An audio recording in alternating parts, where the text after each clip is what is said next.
Magandang araw po sa inyo lahat. Isa na naman pong bagong reaction video ang gagawin po natin ngayon sa napakagandang series na to na Lavender Fields. Episode 32 na po tayo. Kung hindi ka pa nakasubscribe, mag-subscribe ka na. Like this video. Siyempre huwag niyong kalilimutan na i-share tong video para po makita pa po ng maraming tao ang ating reaction video. Simulan na po natin to. Excited na rin ako. Let's do this.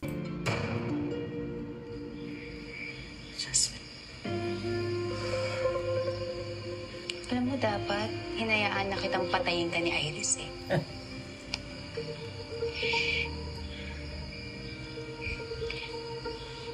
Dahil kinuha mo yung pera na binaon ko sa lupa, nagwala si Max at pinatay ang nanay ko. Tama. Di ba ikaw kumuha ng pera?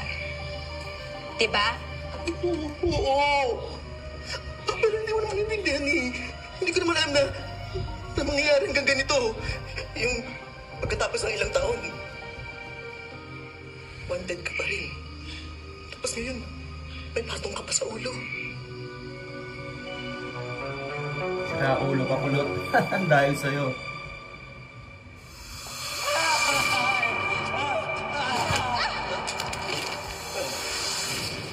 That bitch!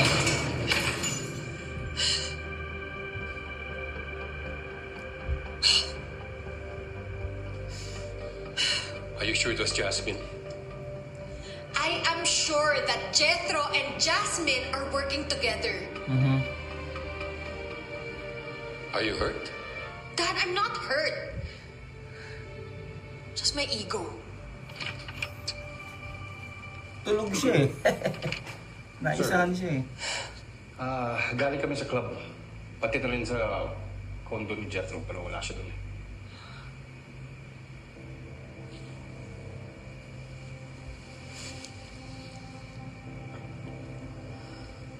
You've led the police to our operations. Are you blaming me?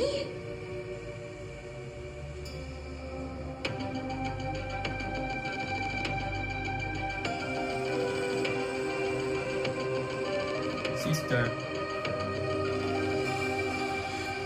Anong connection mo kina Iris? Anong connection mo kina Iris? Akala nila, kakonsyaba kita. Dahil nga, marami ka kasing pera. Tama. Hindi mo naiintindihan.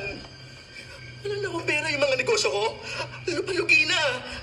Jasmine, ang dami kong pinagkakautangan. Maniwala ka sa akin. Wala na akong pera.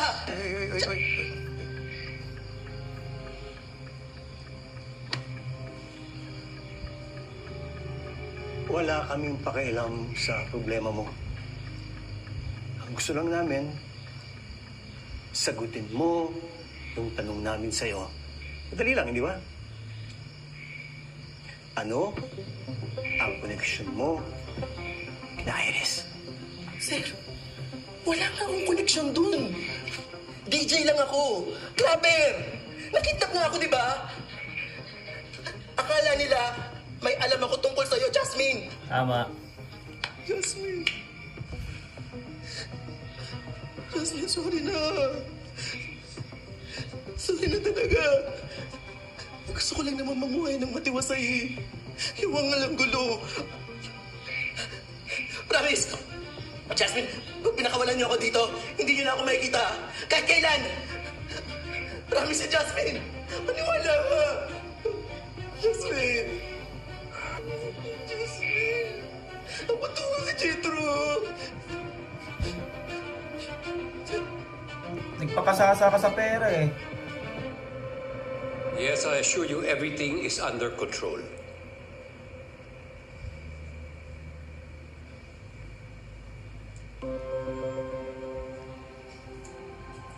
It was not my intention to cause this kind of problem. Sana pinaalam mo muna sa akin ang plan. Well, the plan was to get Jasmine Flores. Alam ko. And it's for our sake. Pero dapat nag-iingat ka. I know how much you value the business. Listen to me, Iris. You closed the deal with Mr. Raja, and we assured him na walang magiging problema. Ano ngayon ang mangyayari sa nawawalan niyong shipment? And I don't need to remind you that we also lost millions because of what happened. Tama. But, Irish, hindi lagi tungkol sa negosyo. It's about your safety. How can I protect you if you start acting so recklessly? Eh, hindi ka na nag-iisip. Correct. Where are you going? Hindi pa tayo tapos. I got your point, Dad. What else do you want to say? Masaway talaga to si Iris, no? You don't talk to her father that way, ate. Huwag kang makikialam dito. Iris, tama na.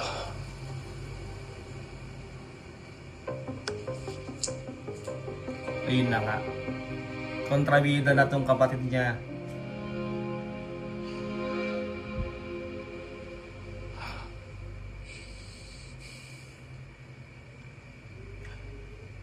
Ano na, Tyrone? Kailang makaka-uwi? Dahil mo pupuntahan, China pa?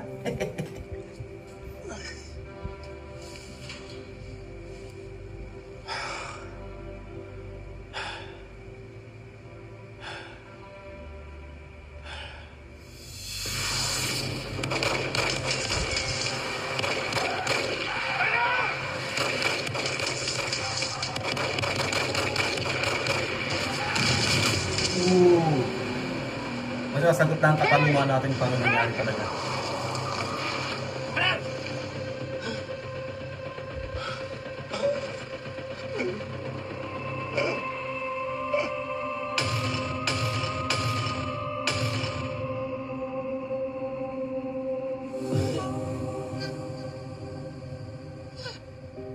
Malapusa, no? Buhay pa rin.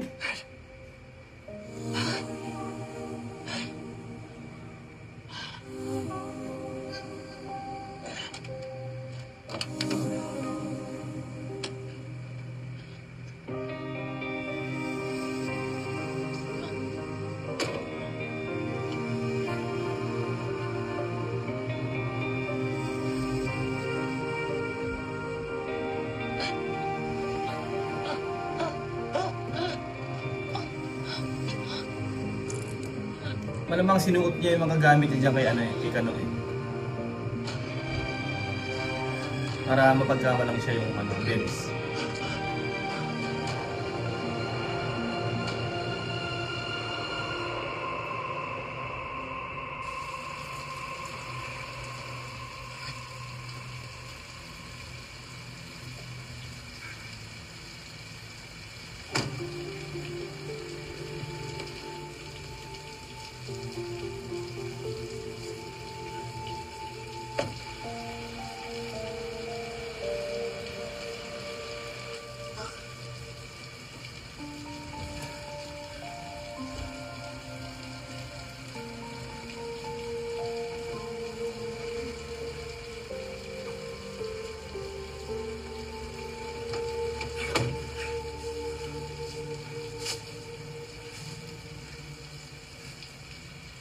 Sabi niya eh.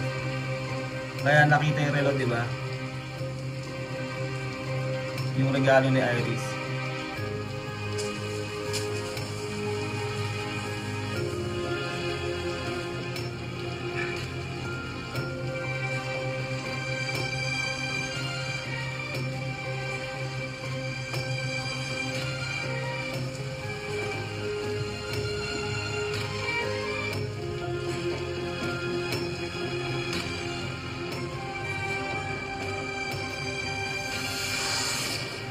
So, ganun pala ginawa talaga niya.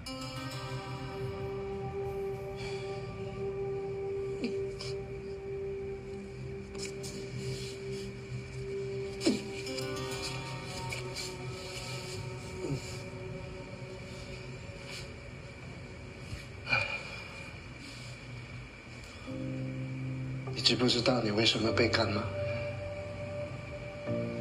因为你保护了我。谢谢你的帮忙。嗯哼。你还好吗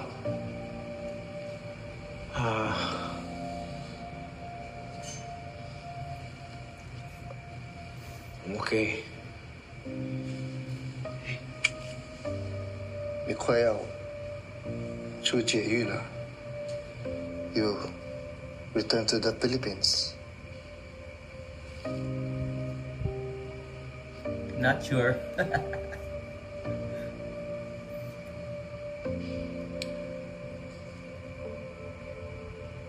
My situation is complicated. Yes, tama. Hindi ko alam kung ano mangyayari sa akin pag umuwi ako sa Pilipinas. What? I mean, I don't know what's going to happen to me. Mabuti si tao.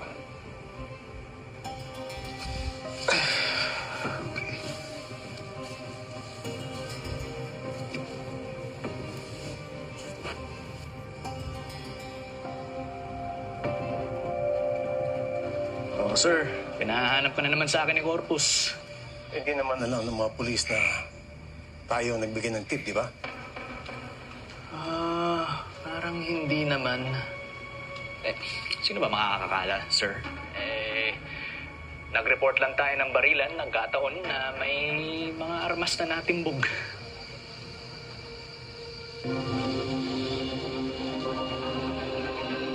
Ay nako, yung superior nilang bayarin. Anong ba plano niyo, sir? Ba't na nakita na natin sa Iris de Vera sa Carvalho Port? Hindi sapat yun para makonect natin siya o yung pamilya niya sa mga smuggled na armas. Kailangan natin mas solid na ebidensya. Yung natiklo natin, kumanta na ba? Hindi siya konektado kay Iris. Tama. Kailangan pang bigayin. Pascual, ganito ang gawin mo.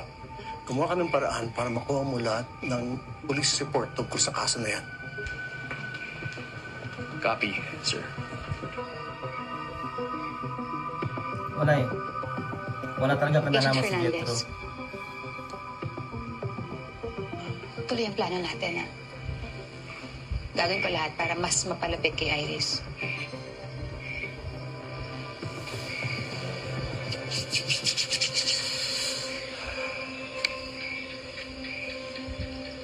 Paano itong alaga natin? Alam niya lahat ng sekreto mo.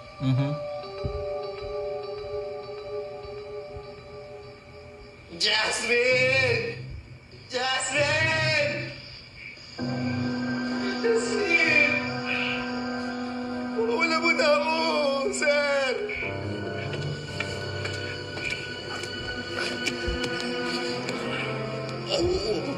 Sir! Ano? Ano? Pagod na ako sa'yo. Sasabihin ba yung totoo o hindi? Ha? Ano?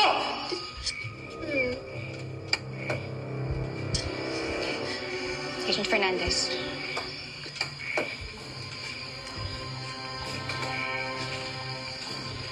Sorry na, Jasmine.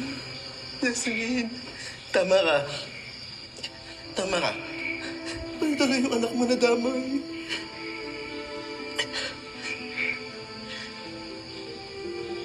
Jethro, nakikiusap ako. Jasmine, hindi mo na kailangan makiusap. Magagawa ko ito lahat kaya nangyari to. Ibig sabihin, tutulungan mo ako. Tama?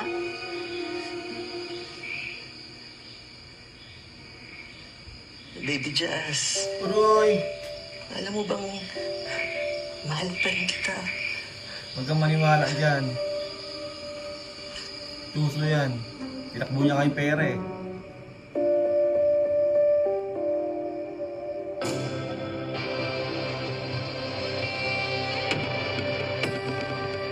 Lilinlangin ka niyan, ako. Oh, tinan mo yung tingin sa baril, oh.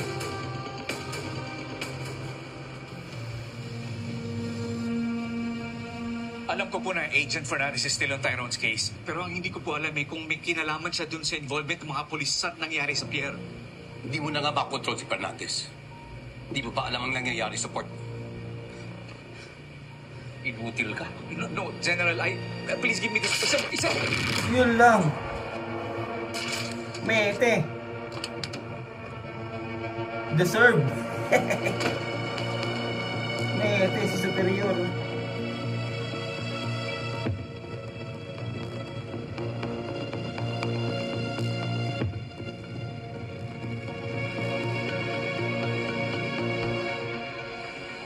Okay na yan. Grabe. Thank you.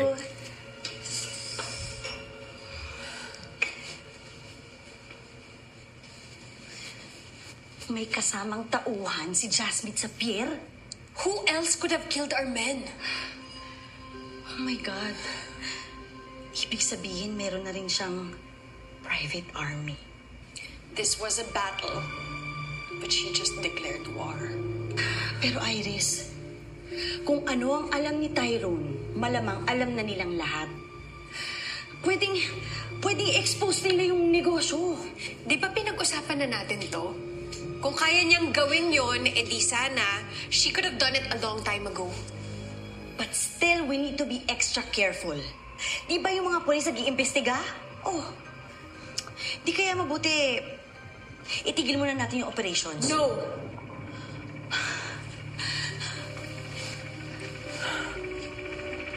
Lily, that would be admitting na talo ako. Pero alam mo, ayokong nagpapatalo.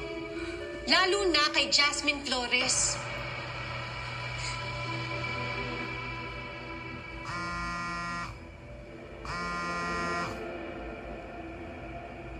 Mataas ang ego ni Iris talaga eh, no?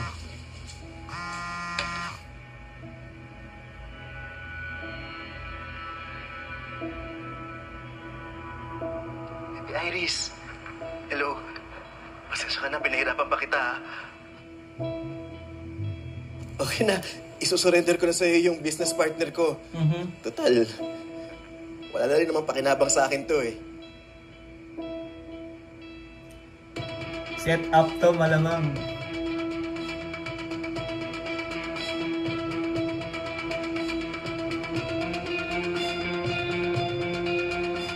Ang ganda ng istorya talaga, grabe. Nagwala eh. Kaya pinatulog ko na muna. Nandito ako sa club ah. Di tayo mag-exchange gift.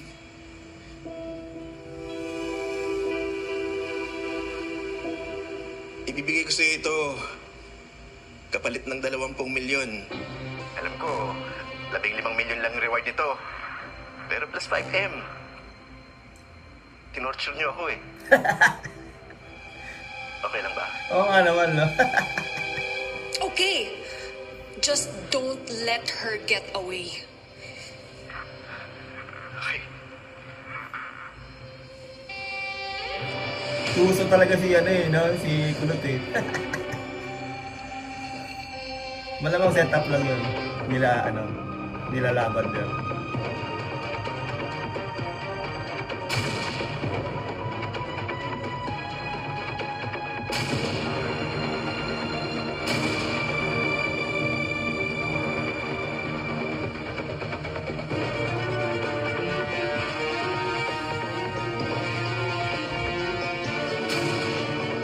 Galing ng plano, no? Grabe.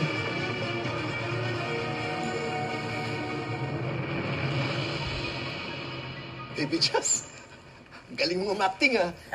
Napaniwala mo si Iris. Tapos, padating na rin dito yung 20 million ko. Perfect. Basta, huwag mo lang kalilimutan yung pinano natin.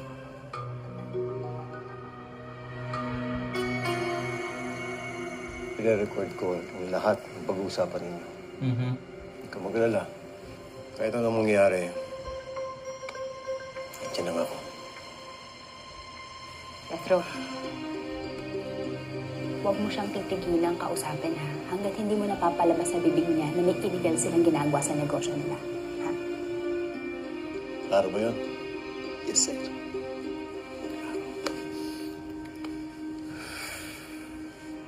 Sana lang hindi sila traitor rin ito ni Kulot, no?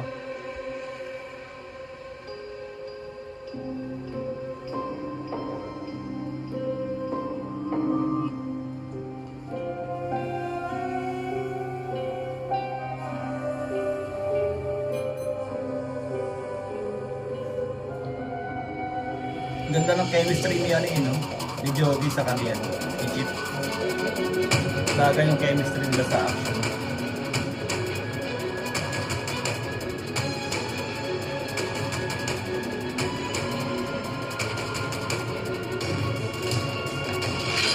Like this ka na naman, Iris. Nako, sinabihan ka na ng tatay mo. Hindi naman magtatagal sigurado. Lahat ng bako ng mga Buenavides ay lalabas din. Tinutulungan ka ni Agent Fernandez, di ba? Sigurado ka ba talaga sa taong to? Iris! Nasaan ka na ba? Kailan ka pa hinihintay nito ni Jasmine eh? Malapit na ako. Nandyan na kami in 5 minutes. Merong hindi tama dito. Merong nangyayaring mali. Agent Fernandez! Go! Diyan lang kayo, huwag kayong susunod! Grabe! Sa susunod na episode, ma-action, magkakaharap na naman si Iris sa si Lavender. Huwag nyo kalilimutan na mag-subscribe sa akin channel. Hit the notification bell para ma-update kayo kapag naglalabas na ng reaction video. Ingat po kayo lahat. God bless and peace out. Bye!